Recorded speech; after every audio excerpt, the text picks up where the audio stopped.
Hey everybody, Frugal Farmer here.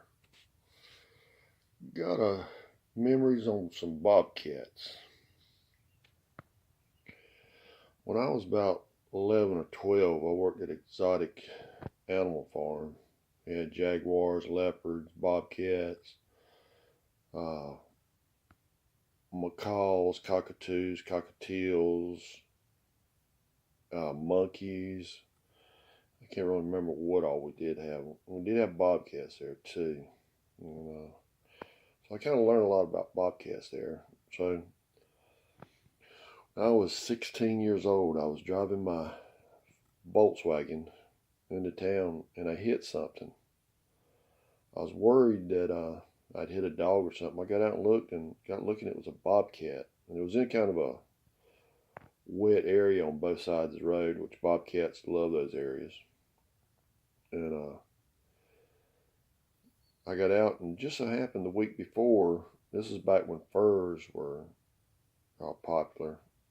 And somebody was telling me that bobcat furs sold for $75 a piece. So I think minimum wage back then was like $2.30. $75 was a big pop for me. So I grabbed the bobcat, throw him in the Volkswagen, down the road I go.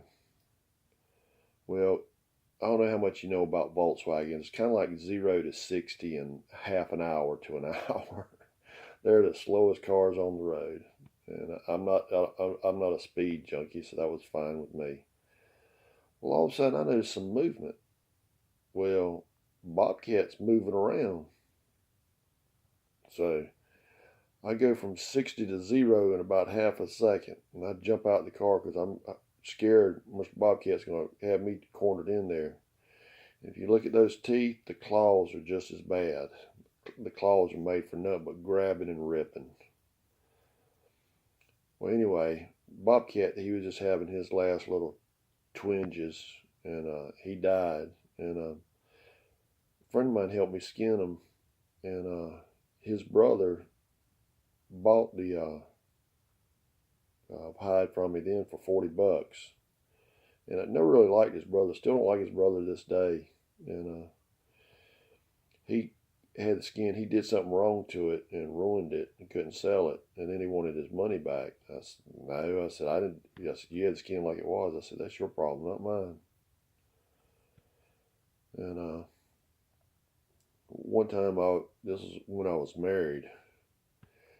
It was like a month before somebody had threw a baby out beside the road.